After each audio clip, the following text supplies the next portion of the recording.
नमस्कार विद्यार्थ्यांनो, मी सारिका आहे. आज आपण घात आणि घातांक शिकणार आहोत.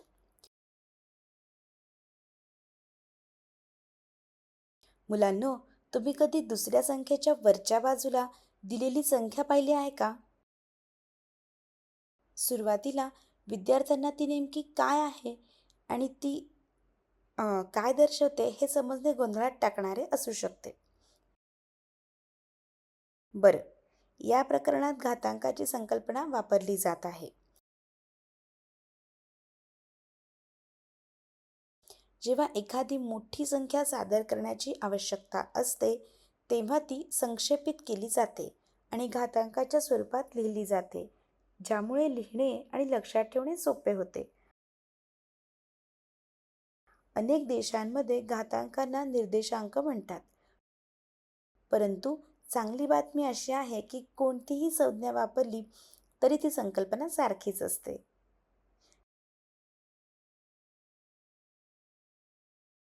जेव्हा आपल्याला एखाद्या संख्येचा वारंवार गुणाकार करावा लागतो, तेव्हा आपण ती घातांकात वाढवतो. याला घात म्हणून ओळखले जाते. घातांकातील घातांक आपल्याला अचूक संख्येची किती वेळा गुणाकार करायचा आहे हे दर्शवतो. अंकगणितीय क्रिया करण्यासाठी घातांकाचे स्वतःचे नियम असतात.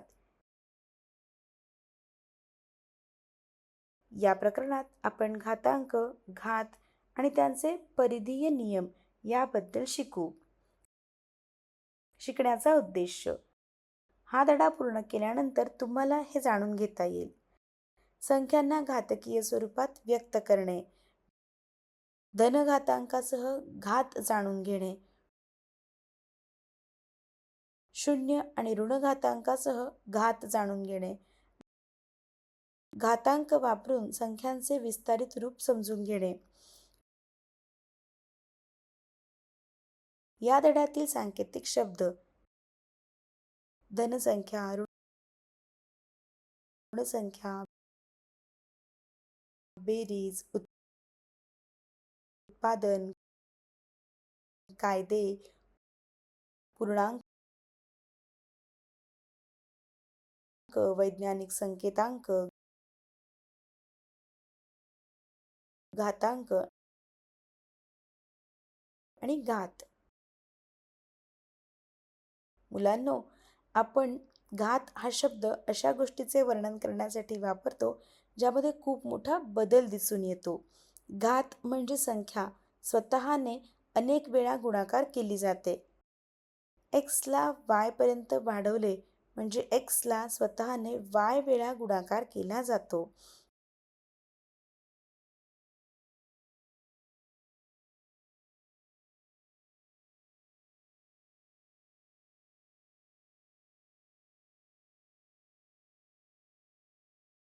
आपल्याला माहित आहे की 10 अधिक 10 अधिक 10 अधिक 10 अधिक 10 बरोबर 50.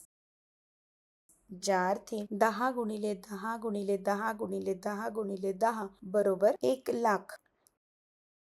समीकरण 1 हे 10 अधिक 10 अधिक 10 अधिक 10 अधिक 10 बरोबर 5 गुणिले 50 असे देखील लिहिता येते आणि 5 वेळा 10 असे वाचता येते.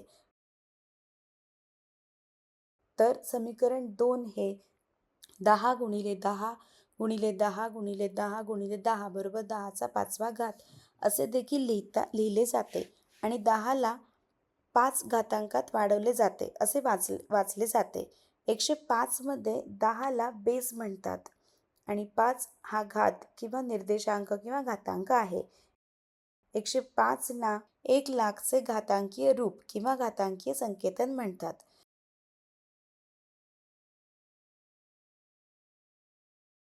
त्याचप्रमाणे 11 अधिक 11 अधिक 11 बरोबर 3 गुणिले 11 हे 3 वेळा 11 असे वाचले जाते आणि 11 गुणिले 11 गुणिले 11 बरोबर 11चा तिसरा घात बरोबर 1333 असे वाचले जाते आणि 11ला घातांक 3 असे वाचले जाते.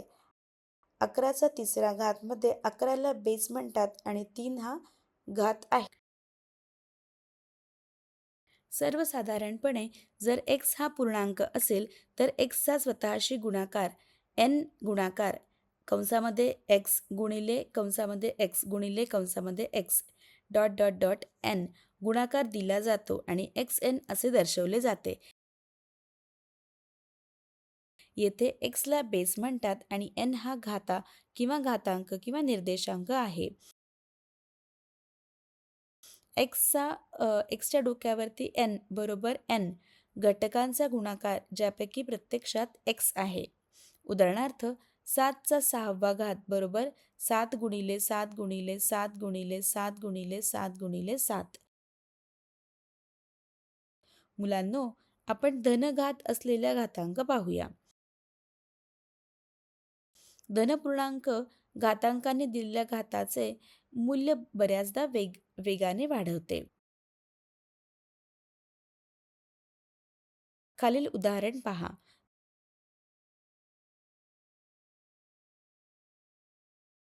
2च्या डोक्यावरती 1 बरोबर 2. 2च्या डोक्यावरती 2 बरोबर 2 गुणिले 2 बरोबर 4. 2च्या डोक्यावरती 3 बरोबर 2 गुणिले 2 गुणिले 2 बरोबर 8. 2च्या डोक्यावरती 4 बरोबर 2 गुणिले 2 गुणिले 2 गुणिले 2 बरोबर 16. 2च्या डोक्यावरती 5 बरोबर 2 गुणिले 2 गुणिले 2 गुणिले 2 गुणिले 2 बरोबर 32. 2च्या डोक्यावरती 6 बरोबर 2 गुणिले 2 गुणिले 2 गुणिले 2 गुणिले 2 गुणिले 2 बरोबर 64. 2च्या डोक्यावरती 7 बरोबर 2 गुणिले 2 गुणिले 2 गुणिले 2 गुणिले 2 गुणिले 2 गुणिले 2 गुणिले 128. 2च्या डोक्यावरती 8 बरोबर 2 गुणिले 2 गुणिले 2 गुणिले 2 गुणिले 2 गुणिले 2 गुणिले 2 गुणिले 2 गुणिले 2 बरोबर 256. बरोबर 2च्या डोक्यावरती 9 बरोबर 2 गुणिले 2 गुणिले 2 गुणिले 2 गुणिले 2 गुणिले 2 गुणिले 2 गुणिले 2 गुणिले 2 बरोबर 512. या वाढीच्या दराने 2च्या डोक्यावरती 100 किती असेल असे तुम्हाला वाटते?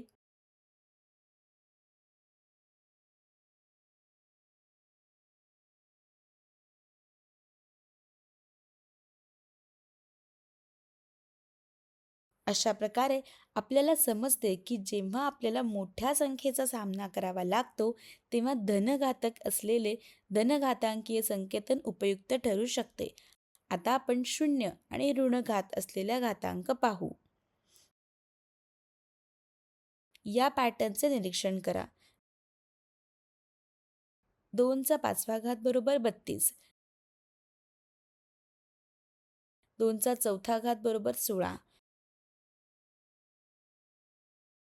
2चा 3रा घात बरोबर 8.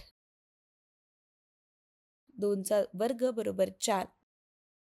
2चा 1 पहिला घात म्हणजे 2. मग 2च्या डोक्यावरती 0 असेल तर किती? सुरुवातीपासून सुरुवात करून लागोपाठच्या पायऱ्यांमध्ये काय होते? आपल्याला आढळते की निकाल मागील पायरीच्या निम्मा आहे. तर आपण 2चा डोक्यावरती 0 बद्दल काय म्हणू शकतो?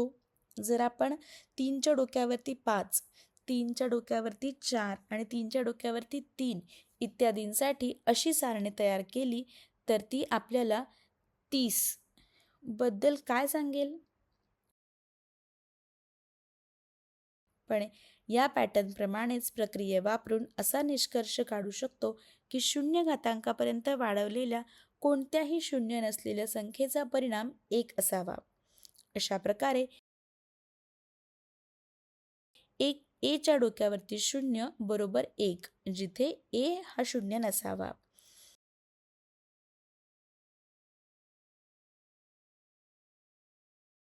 जर आपण वरील पॅटर्न आणखी खाली वाढवला तर काय होते ते पाहू. पूर्वीप्रमाणे सुरुवातीपासून सुरुवात करून लागोपाठच्या पायऱ्यांमध्ये आपल्याला आढळते की निकाल मागील पायरीच्या निम्मा आहे. 2च्या डोक्यावरती 0 बरोबर 1 असल्याने पुढची पायरी 2च्या डोक्यावरती -1 आहे, ज्याचे मूल्य मागील पायरीचे मूल्य 1 आहे. भागिले 2 म्हणजे 1/2. पुढे 2च्या डोक्यावरती -2 आहे, जे 1/2 म्हणजे 1/4 आणि असेच आहे. 2चा घन बरोबर 8, 2चा वर्ग बरोबर 4, 2चा पहिला घात बरोबर 2, 2च्या डोक्यावरती 0 बरोबर 1, 2च्या डोक्यावरती -1 बरोबर 1/2, 2च्या डोक्यावरती -2 बरोबर 1/4, 2च्या डोक्यावरती -3 बरोबर 1/8. सर्वसाधारणपणे च्या डोक्यावरती -m बरोबर 1/a च्या डोक्यावरती m, जिथे m हा पूर्णांक आहे. घात वापरून संख्यांचे विस्तारित रूप. खालच्या वर्गात आपण पूर्णांक संख्या विस्तारित स्वरूपात कशी लिहायची हे शिकलो. उदाहरणार्थ 5832 बरोबर 5 गुणिले 1000 अधिक 8 गुणिले 100 अधिक 3 गुणिले 10 अधिक 2 गुणिले 1.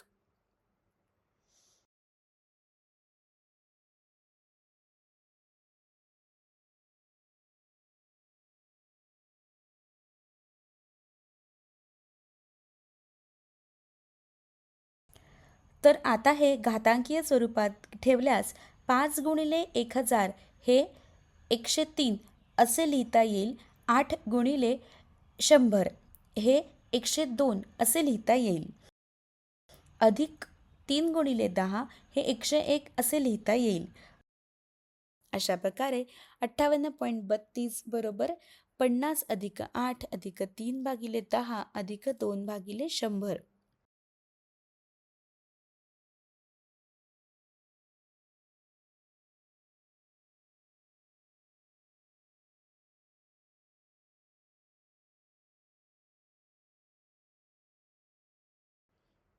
बरोबर 5 गुणिले 10 अधिक 8 गुणिले 1 अधिक 3 गुणिले 1/10 अधिक 2 गुणिले 1/100. 5 गुणिले 10च्या डोक्यावरती 1 अधिक 8 गुणिले 10च्या डोक्यावरती 0 अधिक 3 गुणिले 10च्या डोक्यावरती -1 अधिक 2 गुणिले 10च्या डोक्यावरती -2.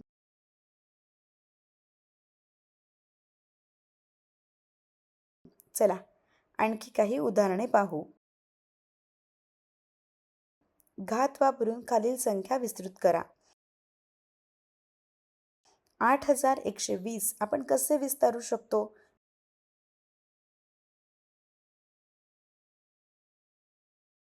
8 गुणिले 1000 एका कंसामध्ये अधिक 1 गुणिले 100 एका कंसामध्ये अधिक 2 गुणिले 10 एका कंसामध्ये अधिक 0 गुणिले 1. आपण हे घातांकीय स्वरूपात असे लिहू शकतो. 1000 असे लिहिले तर 103 अधिक 1 गुणिले 100 असे लिहिले तर 102 असे लिहिले आणि 10 असे लिहिले तर 101 अधिक 0 असे लिहिले.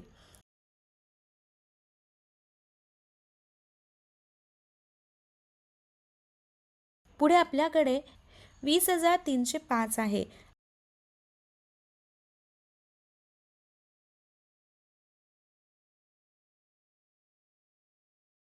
आपण विस्तार करू शकतो आणि पुढे आम्हाला 10,000 दिसतात. 104 असे लिहिता येईल. तर ते घातांकीय रूप 2 गुणिले 104 आहे आणि 0 गुणिले 1000 0 आहे अधिक 3 गुणिले 100. घातांक स्वरूपात 3 गुणिले 102 आहे अधिक 5 गुणिले 1 असे लिहिले तर 5. त्याचप्रमाणे आपण दुसरी समस्या लिहू शकतो जी 3552.01 आहे. आपण हे आता विस्तृत करू.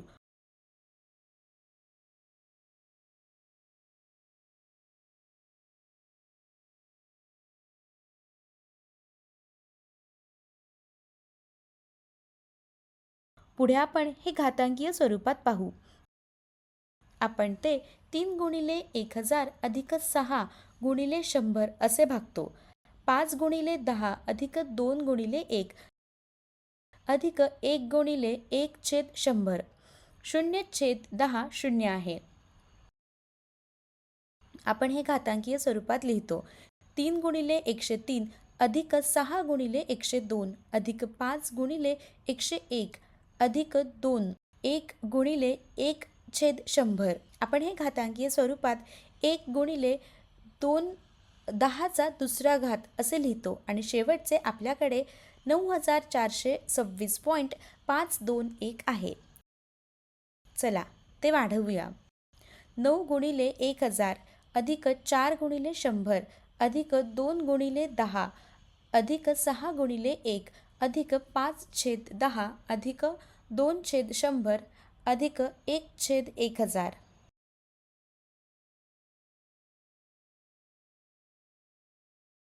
पुढे आपण हे घातांकीय स्वरूपात लिहू, जिथे 9 गुणिले 1000 हे 9 गुणिले 103 असे लिहिता येईल. 4 गुणिले 100 लिहिले जाऊ शकते.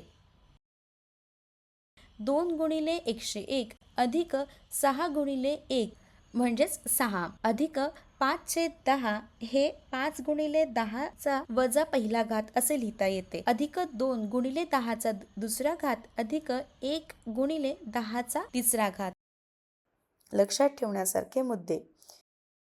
एकाच घटकाच्या पुनरावृत्ती गुणाकाराचे प्रतिनिधित्व करणारी पदावली घातांक म्हणतात. घात हा घटक म्हणून पाया किती वेळा वापरला जातो त्याच्या संख्येशी जुळतो.